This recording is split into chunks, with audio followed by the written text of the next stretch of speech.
the power within. It's a topic that is important for one simple reason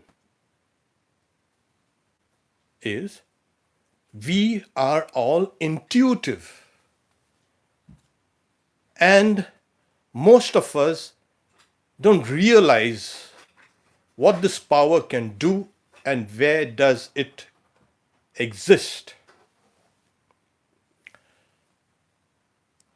In the forecourt of the temple of Delphi in ancient Greece, there were the words written, "Know thyself." Know thyself? Oh, yes. Knowing thyself is the very beginning of wisdom. And we also must understand that this knowing oneself is also knowing what you can be, what you could be. There are two aspects of this intuition or knowing. Knowing oneself, it's called swasamvedya. We know ourselves to a certain extent. The others outside, they also know us.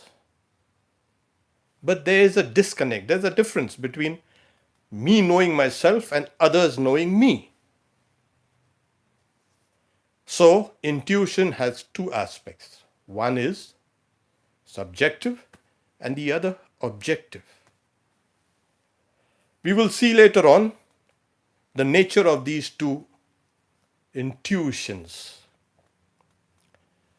Generally, when we try to know ourselves, we try to understand ourselves,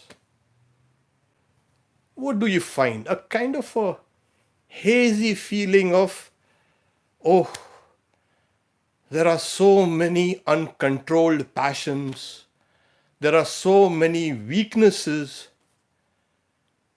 all the deficiencies that are in the world I encounter. And that has been the problem in trying to know ourselves. Like Shakespeare also says, well, a wise man knows himself to be a fool, and a fool knows himself to be wise. It's actually exactly opposite. But you get the idea.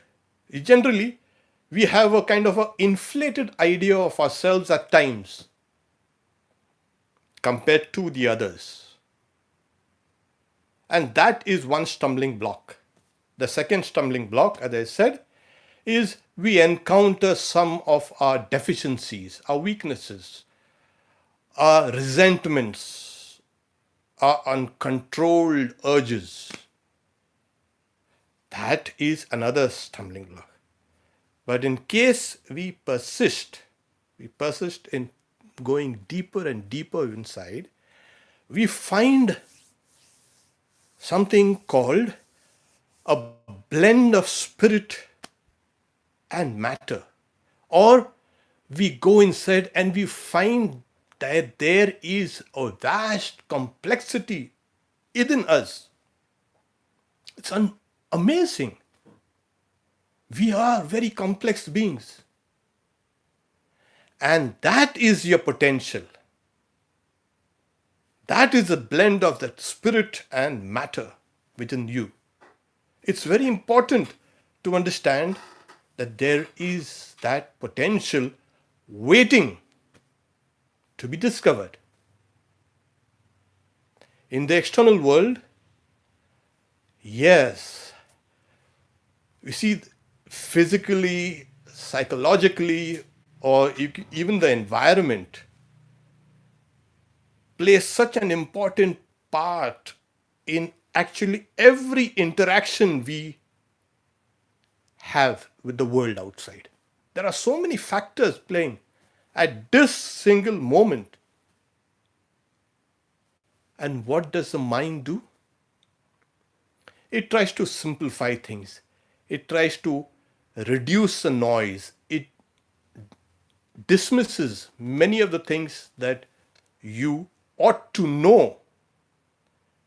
And we simplify it and make this external world objective, much of a lower category of reality than the perceiver, the you. That is much lower than me. That has been a mistake. The external world also is a world of potential. And we must be able to extract that potential and not be dismissive. When we walk down the streets or even when we converse with people, most of us are so superficial.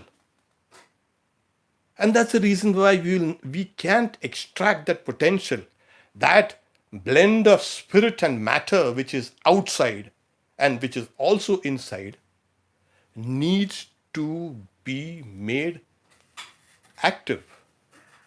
It's no longer a passive external world. If we don't succeed in that, or if we don't attempt that, what happens is we are led to, as you know, nihilism, loneliness, and meaninglessness. So, this is the subjective and the objective side of potential. See, life is not a kind of a smooth and easy flowing kind of phenomena. It's very complex, full of existential sufferings. And in order to counter that, we need to have real kind of knowledge. They say when the chips are down, when the crunch comes, it is you who are going to act as a bulwark for existential sufferings or existential realities. No sacred books, secular books, no second-hand knowledge, nor your culture, nor your religion, nor your friends, nothing is going to help you here. It is you and you alone that is going to overcome this one. So life needs to be highly intuitive. And actually, life is highly intuitive and intelligent. Somehow, we've not been able to kind of put our fingers on that, where exactly it is. So, you see, when we look out at the world, it's obvious there are different grades of minds. Well, if you've come across or if you've seen on these videos or in movies, there are some people who are called child prodigies. There are some who are called geniuses, labeled, authenticated, savants, and people with exceptional talents. Then there are people with tremendous logical capabilities. They can dissect and trisect a phenomena wonderfully and lay bare the dry bones of the thing. We know that there are some people who are exceptional, you can say bright minds. They're sharp. We also know that there are minds which are kind of dull and stupid and full of lassitude. The three qualities or the gunas of sattva and rajas and tamas are indeed fundamental to intelligence. This has been spoken of in the Bhagavad Gita also. But what is important here I'm trying to drive at is even the child prodigies or those with sharp minds or dull minds, you ask them, where does this knowledge spark? Where does it arrive from? Where does it arise? They don't know. Where it comes. It's like in the movie Rain Man. The answers come spontaneously. Things come to you spontaneously. Where do these ideas or intuitions come from? Remarkable. We do not know, or we have not attempted to know. That is the power within. Okay, what is intuition? It's a non-awareness of the psychological processes that preceded it. Obviously, you're not aware of it. Different people say it's an unconscious pattern recognition. You see a pattern subconsciously, and consciously the idea flashes in your mind. Yeah, that is one thing. But then we see one thing is there, it is coming from within. It's not coming from outside. The knowledge flashes within. So you've got to know that this knowledge is actually within. Moreover, pure intuition will never contradict reason or logic. Never. That is the test. If it contradicts reason, it's not an intuition. We will come down to why it doesn't contradict or will not contradict reason. Of course, there is something called counterintuition. You say, oh, it's just counterintuitive. You have inadequate data on a particular thing. Take, for instance, the earth looks flat. And when somebody says, no, the earth is a spherical object, it's round. This knowledge is counterintuitive, but then it's inadequate data that's coming in. Take for another instance. We find that the sun moves round the earth. Well. And for many years, people believed it. Even though the ancient Greeks in Alexandria had shown the whole thing to be false. Somehow, people got this notion, they learnt it, that the sun revolves around the earth and the earth is in the center of the universe. And now we know what it is. Well, it's so counterintuitive. Well, it is counterintuitive because your senses betray you. So knowledge of intuition is unerring. It is from within. You are not aware of the logical or the psychological processes that precede it.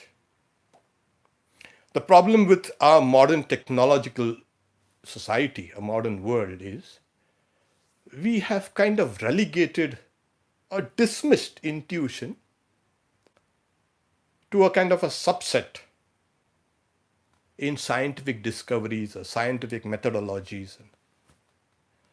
The logical, the rational, the conscious deliberation is put forward as the benchmark, as the only rule for anything, for discovering anything, for finding out anything. But all through we will find that science has been intuitive. All scientists have gained tremendous intuition, or they had tremendous intuitive powers. What we find is, after that initial intuition, the logical process comes in and okays that knowledge. So everything starts actually with an intuition. There's a flash, and then we work it out in a mathematical structure or logical structure. So science itself is a kind of a blend of both intuition as well as the logical processes. Eradicate or remove intuition from science or from daily life. See what happens. You live a life which is dull. And not only dull, it's barren. So different types of intuitions are, people say, oh, it's instinctive. There's something called the gut feeling. Some people say, that's a eureka moment or moment. I got it. Some people say it is a kind of inspiration. Some people will call it a kind of a realization. Some people will say it is cognition, but instinctive cognition. There are various grades of, you can say, explanations for how this thing ever comes. So we have some kind of direct access to subconscious knowledge. Now, when we talk about subconscious knowledge and instinct, these are in the same category. Somehow, we have not been able to understand the workings of the subconscious mind. But generally, it is found the more intelligent a person is, the more intuitive he or she is. Yes. Lucid dreamers. Yeah. Lucid dreaming is you are aware of you dreaming something. You are kind of a witness of your own dreams. These people are intuitive.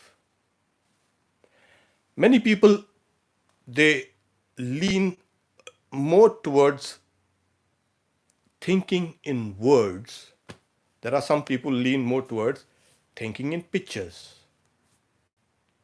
There are some who can combine both words and pictures, nama and rupa.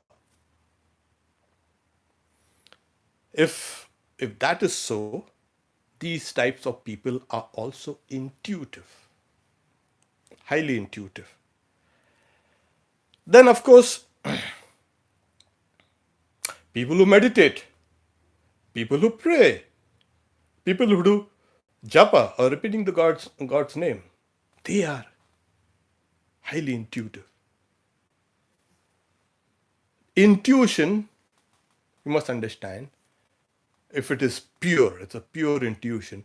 It's not a rehash of old thoughts. Something new comes in. Something new, and you know it. It is something unique. That is the speciality of intuition. So we have Swami Vivekananda explaining 3 levels of instinct and reason and intuition. We know that there is an unconscious, you can say, workings of the body. Your body is working unconscious. Everything that's what's going on inside is being done. That's a vast store. You are also aware that you are listening to me and I'm talking, and this is the conscious mind. So we have first a vast mass of subconsciousness. Then we have something called the conscious mind. And we know individually how limited our conscious mind is. Why is that? Because there are profound limitations in our senses. Then there's something called mental fatigue. You just can't reason beyond certain things. There are certain unanswerable questions, like the Buddha has mentioned. Reason, logic, just doesn't seem to penetrate in certain areas. So we have the subconscious, we have the conscious. It's limited, very limited. Now, what is intuition? Intuition, Swami Vivekananda says, it's like, you know, like a comet that comes from somewhere outside and whizzes past, enters into this atmosphere of the earth and slams into it. Doesn't matter. Something from outside comes. Take, for instance, another example, illustration, which Swami Vivekananda says. You have a circle, and everything within the circle is a subconscious mind. The rim, the circle itself, the line, is the conscious mind. And something from outside enters from it. Why? Where does it enter? Well, if there's space inside the circle, there's space outside the circle also. Something comes like a kind of a streaking down and flashes. Intuition is something like this. Something coming from the higher mind. Well, this higher mind has not been explored. Our circle of reason is limited. Even the circle of the subconscious mind is also very limited. Something that comes out from outside your kind of ambit. We will discuss this slowly. The first thing is, whatever comes from outside, like a comet, is called a higher mind. Yeah. Do we have something called a higher mind? Yes, that is a fact and that is a reality. This has been explored in yoga and Vedanta. Modern philosophies are simply kind of unaware of these things. For thousands of years, people have been mystics or saints. They can somehow access a higher level of the mind, and that is a higher level of reality. And that is what makes them special. These cannot be now dismissed.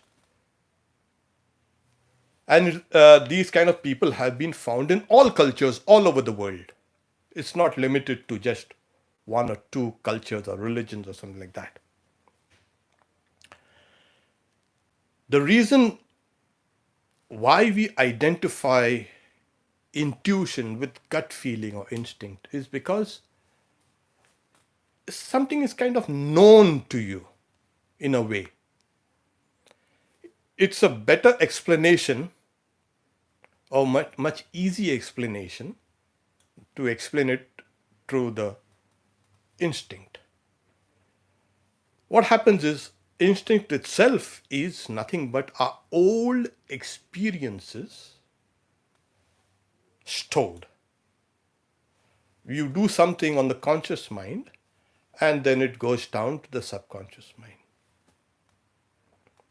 And the ancient seabeds, layer after layer of sediment of living beings that died are laid down on that sediment for eons and eons, for millions of years, and they settle down on that seabed. And due to continental drift or due to an earthquake or some volcanic activities, what happens is those old sediments emerge or exposed.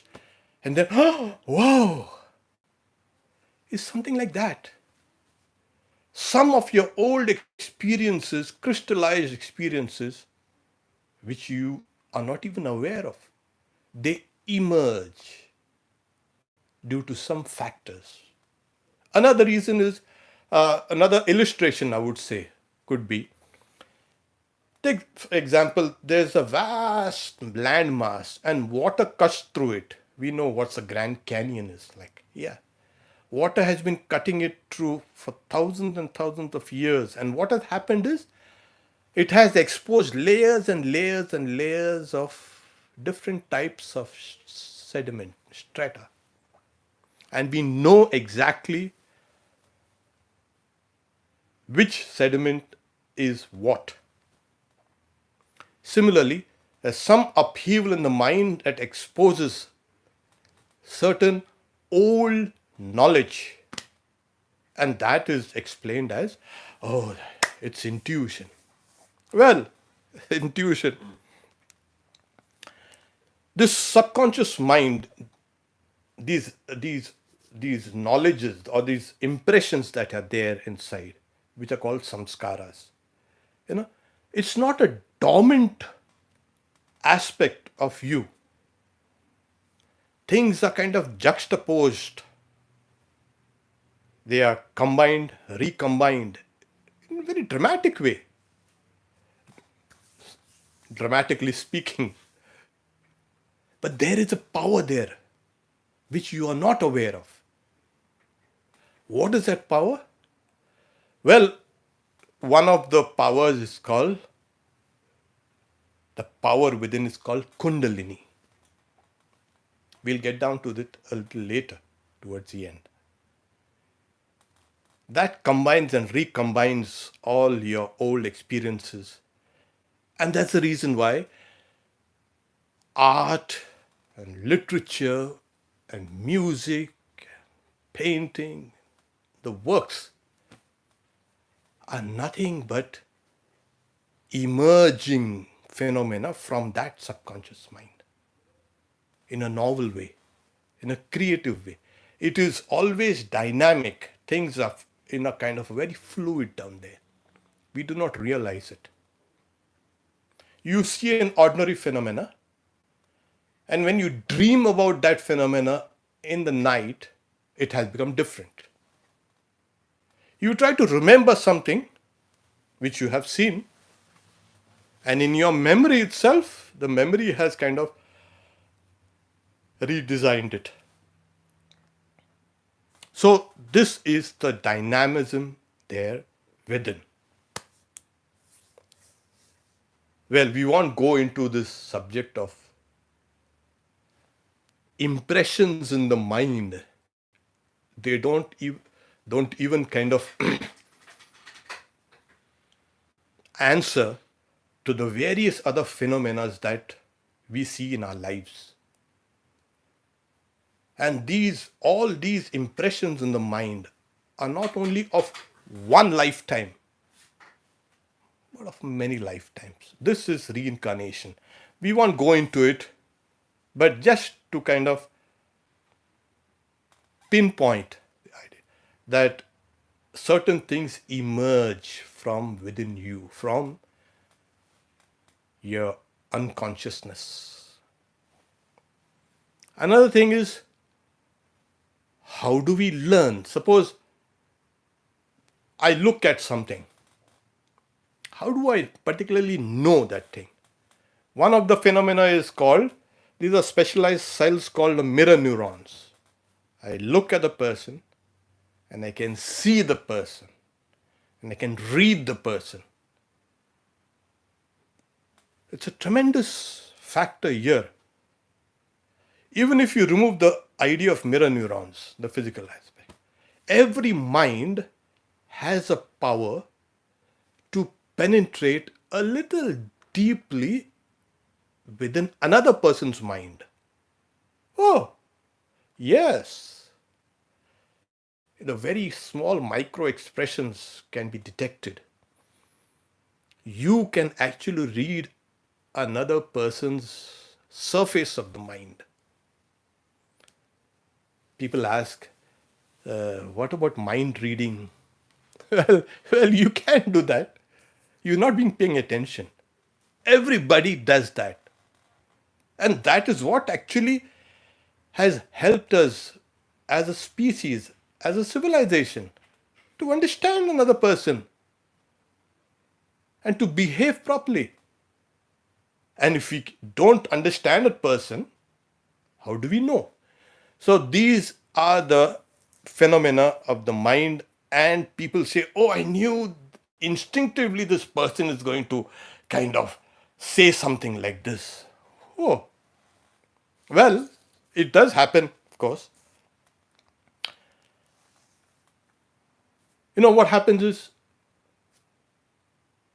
we also have something called, you know, one mind putting a suggestion in another mind. During the hypnotic suggestions, that other mind keeps on doing things. How does it happen? One mind is laying down a set of suggestions in another mind, and that other mind is working those suggestions out. So it means that one mind has the power of penetrating another mind. Well, there's something also called the extended mind.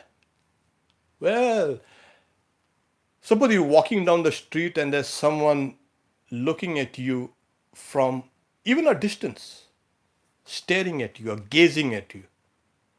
You intuitively know that you are being watched, and you turn around and you look directly in that person's eyes.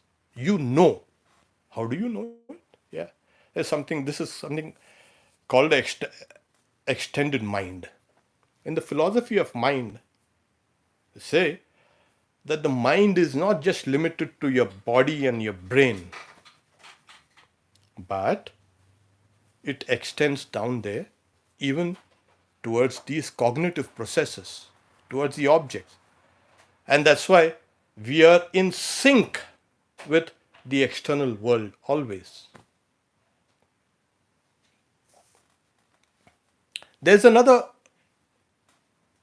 way of, or you can say, area we need to learn to look is we kind of, to make things understandable to us, the mind categorizes certain facts. You see a table, you see a chair, you see a table lamp, you see a painting, you see a tree and plant. What happens is we correlate the new experiences with the old, and we kind of box it in. We put a frame around it. At times, what happens? And we have plenty and plenty of frames, and we are constantly filling those frames with new data, new information, new sensations. And these boxes, these categories exist all through in the mind. At times, the mind can kind of have a bird's eye view of these categories. It overflows these boundaries, as it were, these artificial frameworks. And you can see the whole thing in a bird's eye view, or in one straight level of, you can say, knowledge. Take, for instance, we know this ray of light has different colors. It's actually a spectrum. We have we have divided that spectrum into different colors, and different names for this. It is actually a spectrum. At times, the mind sees the whole spectrum, not just red or orange or green or blue, etc. It sees the whole thing.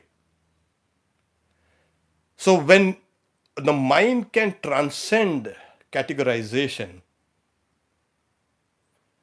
you have instantaneous knowledge or instantaneous intuition. It is something like this. Take, for instance, why these things happen. We now know from science that there is no break in matter. There is one vast ocean of matter. Everything is like Swami Vivekananda, the sun is one wave, and the moon is one, me and the tree and everything are just one wave in the ocean of physical matter. And this has been known for thousands and thousands of years. And that's why we need to be careful. We go and cut a tree, but what are we doing? The tree itself is a whole ecology by itself. There are birds and there are insects and the bacteria. We don't see those things. So everything has an extension of matter. We are not separate beings. Now, if this is the case with matter, even life is networked. We know that all life is networked. No life can ever exist in a vacuum or in isolation. All life is networked. There's a tremendous network. If it wasn't, then we would not have this whole evolution, this whole life at all. It has started from one point and it's growing and growing and growing. It's a huge network of life. When we come down to the mind, oh well, the mind is networked. You've seen or you've heard of people, especially mothers, they have a kind of a premonition about their child, it's in danger or something. Or maybe twins, they have that kind of connection between them, even if separated from space. You also see sometimes one idea arising in one person's mind simultaneously arises in different parts of the world in different minds. Well, if the mind wasn't networked, if we wouldn't have had this kind of feeling. So there is something called the vast mind is network. See, on the very level or even extracellular, there is a tremendous intelligence. You take one cell and see how much intelligence is there, how it knows what to do. Wherever there is a kind of a reaction, there is life. Wherever there is life, there is mind. And wherever there is mind, there is matter. Yes. So matter, life, and mind form a vast tapestry, a vast network. There are different levels. And yes, we are also networked and we have different levels of this network. But there is a unity of existence. So when we say mind's a network, yeah, mind's a network. So what happens? We are actually, every mind is in actual communication with the other minds. You might not know it. People talk about clairvoyance and clairaudience and on this and that. This phenomena has been dismissed by some, authenticated by some. We are not going in for that. I want to present to you the fact that all minds are networked and are in actual communication. All life is networked and is in actual communication with all our life. All matter is networked, of course. Swami Vivekananda says, you pull one atom out and you will drag the whole universe. You just simply, I want one atom out of the whole. You can't have it. So in this vast network,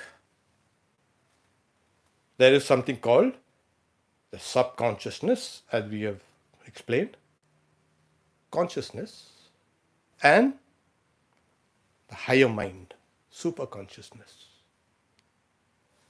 Is the higher mind available or is it also networked? Yes, the higher mind also is networked. That is an important factor that we have to understand, that there is unity in variety. Suppose we are talking about intuition. When we say, okay, I got an intuitive feeling. What happens to you? Well, you get some new knowledge or you get some kind of tremendous insight into a particular thing. But you are more or less the same person with an kind of added layer of knowledge, new knowledge. This is intuition, of course, but we will call it an impure intuition. Just to differentiate the other type of intuition that comes from the higher mind, like something comes out like from the comet, from something comes from the higher mind or the super mind, which flows into your conscious mind. That is the higher intuition or the pure intuition. So intuition can arise from the subconsciousness and also from the superconsciousness. This is pure intuition, this is impure. In case of a higher intuition, what happens is there is a permanent effect on your personality. The person becomes a sage, a person becomes wise, a person becomes what a person really is. The higher dimensions have opened. That person has a tremendous transformative, you can say, faculty over even other people. So in one case, from the subconsciousness, you are more or less the same person with an added intuitive capabilities arising from the subconsciousness. From the superconsciousness, things come up and transform you. You are not the same person. In a way, you have understood your own massive dimensions. This is the fundamental difference. So we spoke about the Kundalini. What happens to the power there within? Well, that power spoken of symbolically as coiled up, it is actually present in every person. Every mind has that. That is the potential we were talking about. That is, as it were, the blend of spirit and matter.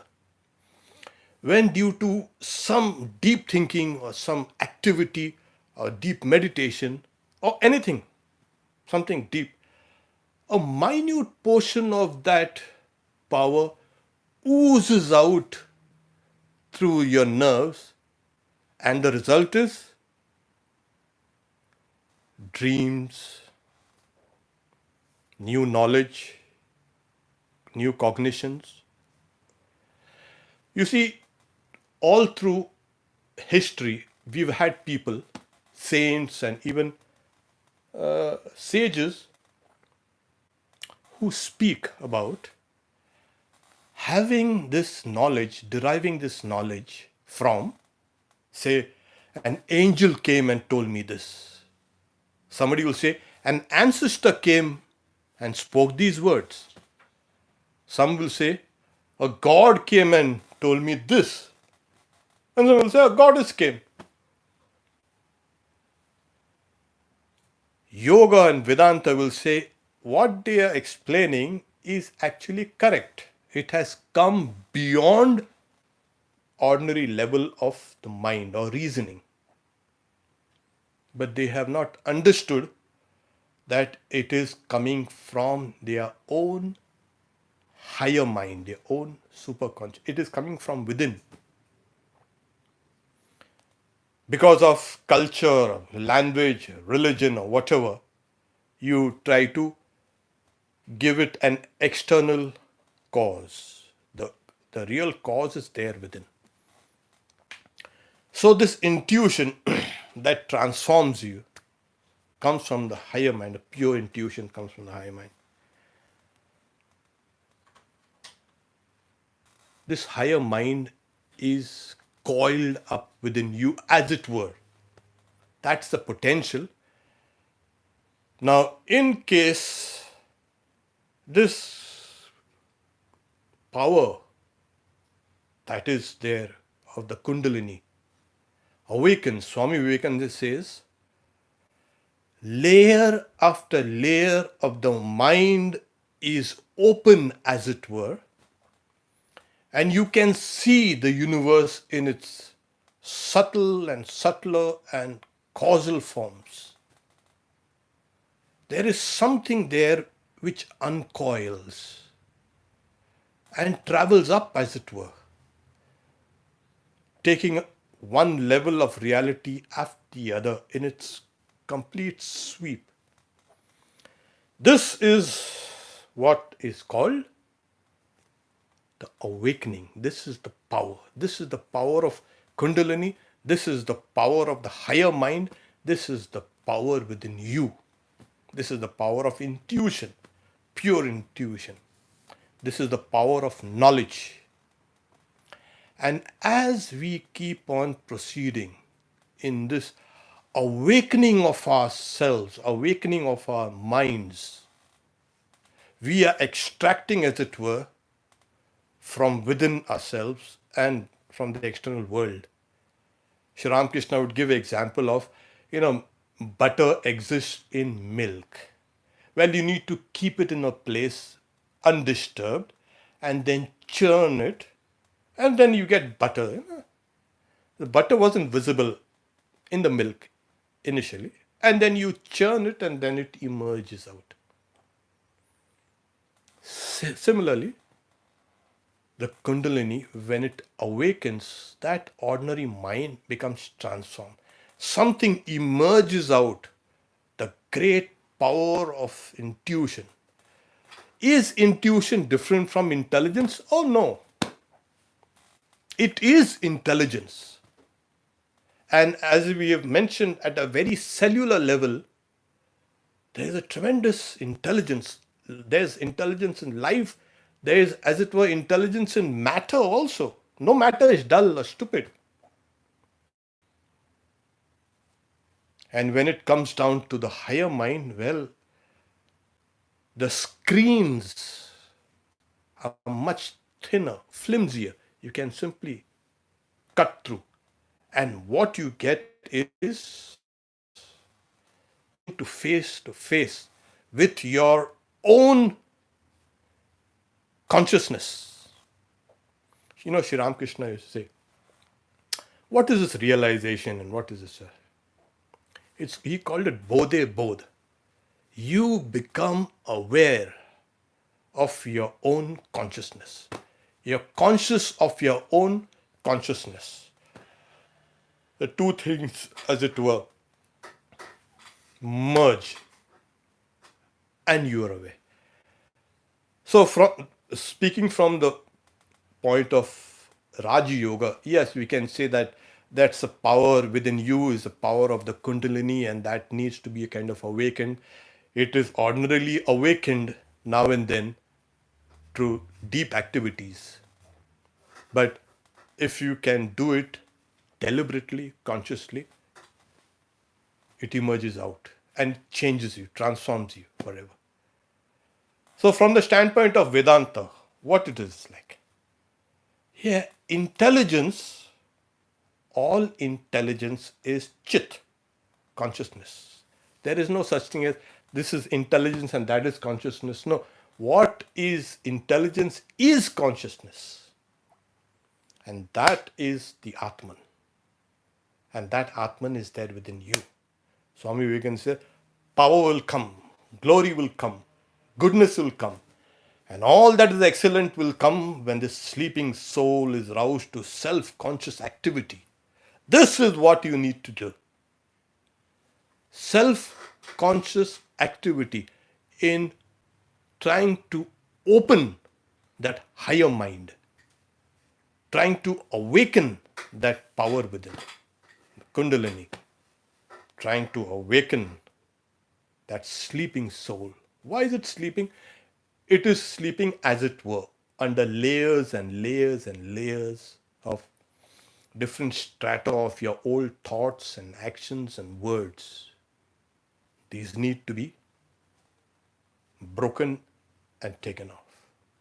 If you have something, what do you do? If you have a treasure, you will take it out. You don't have something to hide. That's not something to be hidden. That's not something to be ashamed of. When you do something, we feel so ashamed, we try to hide that fact. You don't have to. Regarding this, bring out the treasure. It will transform you, it will transform the world.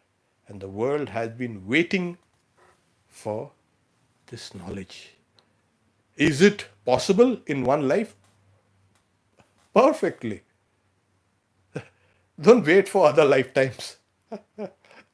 You can do it now because this is actually knowing yourself. Like the old Greek said, know thyself.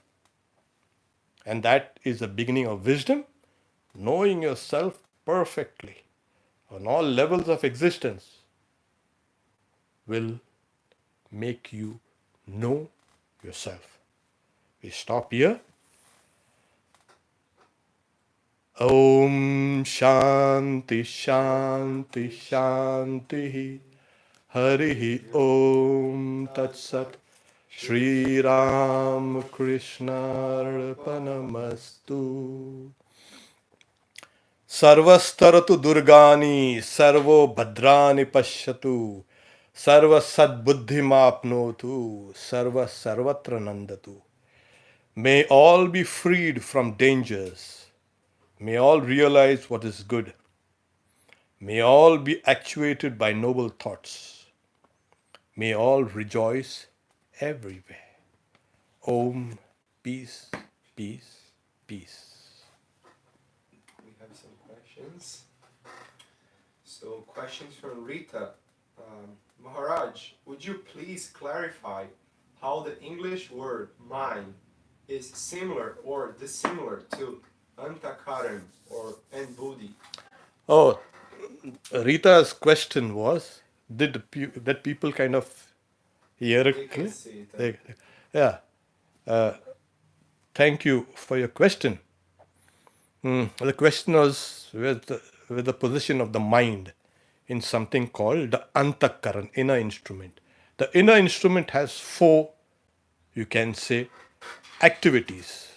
One is the mind, manas, buddhi, the intellect, memory, chitta, and the aham, the individuality or the ego.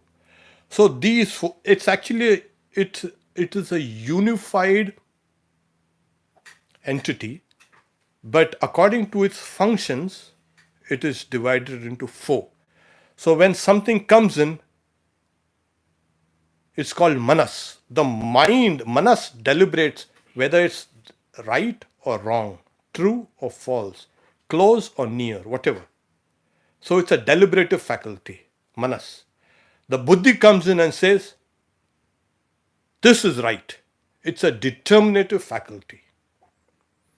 It is then corresponded with the old memories, if they are. That's the chitta. So old memories corroborate this new information, and The I, aham, says, I know this. So that's can say mind. I have used the word mind in a generic way. Like in English, you've got to use the word mind. But in Sanskrit, it is manas, buddhi, chitta, and hankar. It's part of that antakaran. So another question we have from Deepanjan. Is awakening to Atman gradual or sudden? Yes, there are two methods. One is gradual, and most people go through it. Most people. And there is a sudden, that through the grace of the Guru or the grace of God, suddenly it comes, the flash. Like Sri Ramakrishna says, there is something called Hatat Siddha, immediately. And there is something called Kripa Siddha, that is, you become perfect through the grace. There are various levels. There are some who get some awakening through dreams. That is also possible.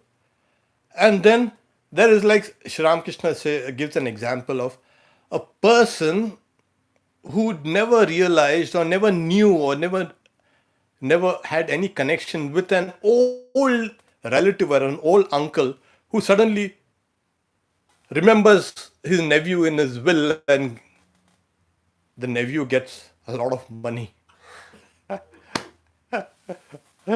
So it comes.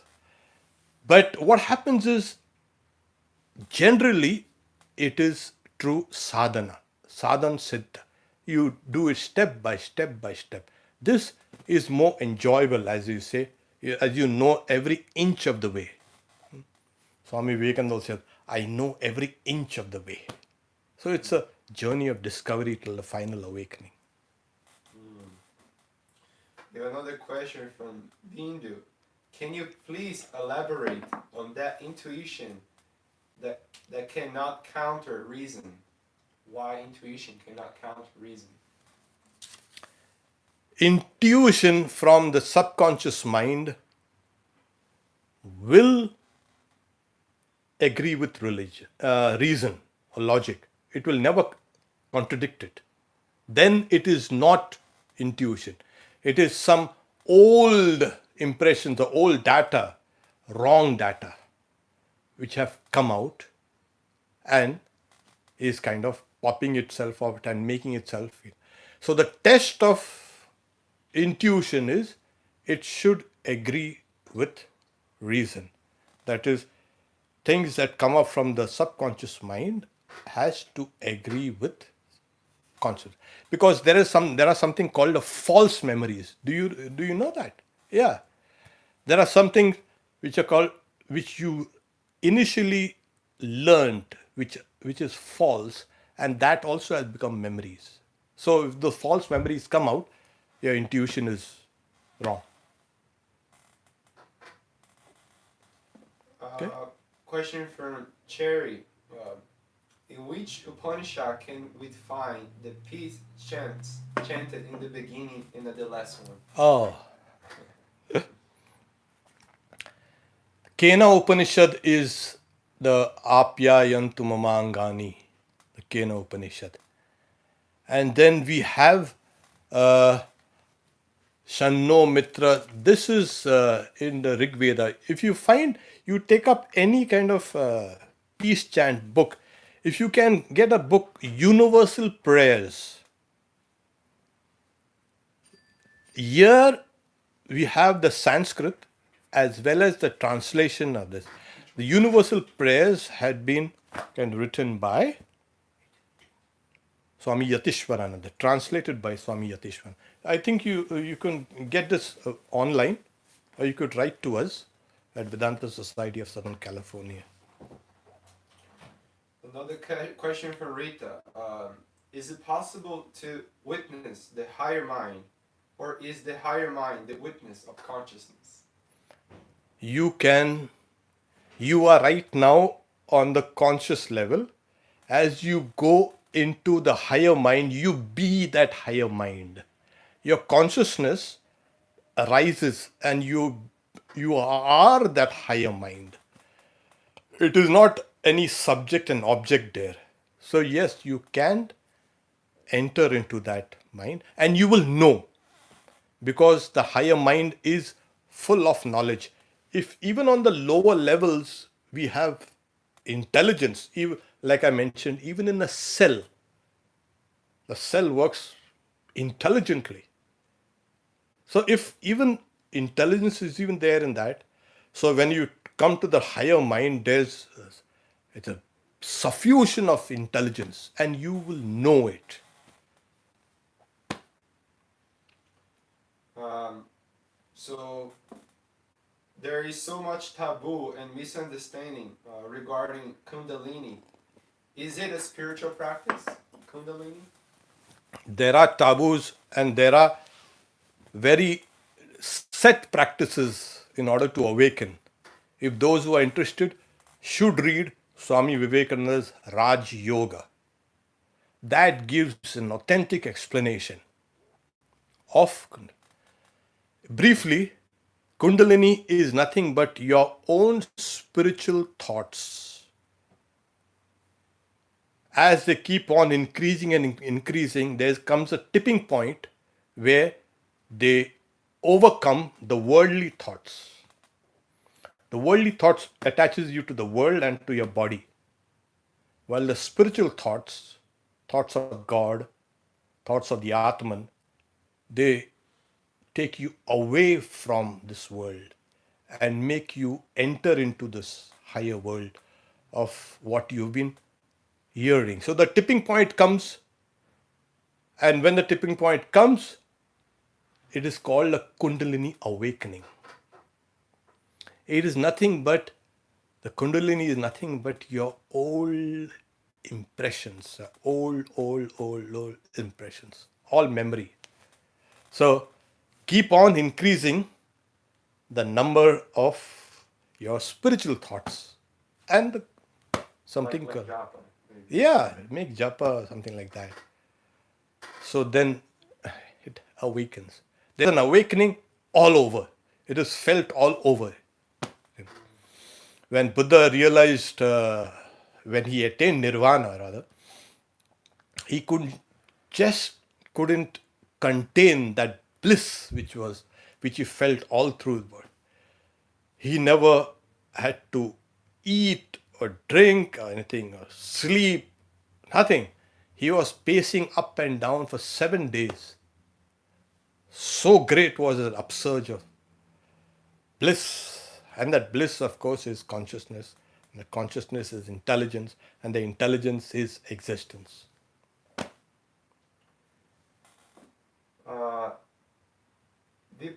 Dipanja asked, please shed some light on Atma Vichar, I think, and how to do it.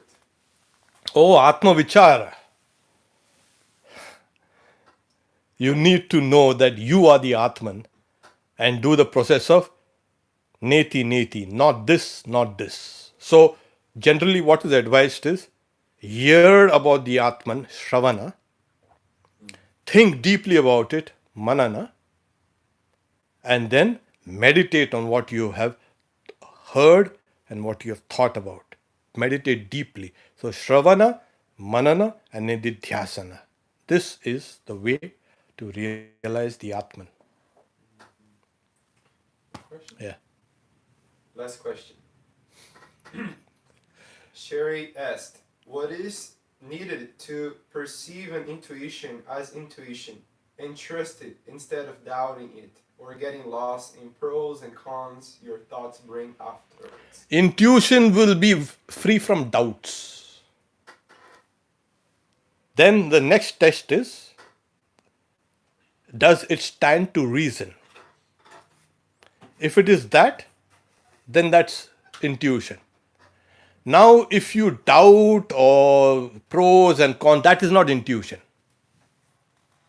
Intuition comes and falls on you like a sword blade. If you think that you are accessing some false memories or something that was counterintuitive, like your senses that have brought in some data which is now is upturned by new scientific discoveries. You will know it yourself. Yeah. Do you know? Do you doubt that whether the Earth is round or no? Well, your eyes tell you that. Do you deliberate the pros and cons? No. You take the help of another higher knowledge by all these people, by astronauts and all these people. They have seen it. So, if you have the pros and cons, doubts, and all these things, you have that existing knowledge to verify your intuitions. Om Shanti Shanti Shanti Hari Om Tat Sat Sri Ram Krishna Arpanamastu.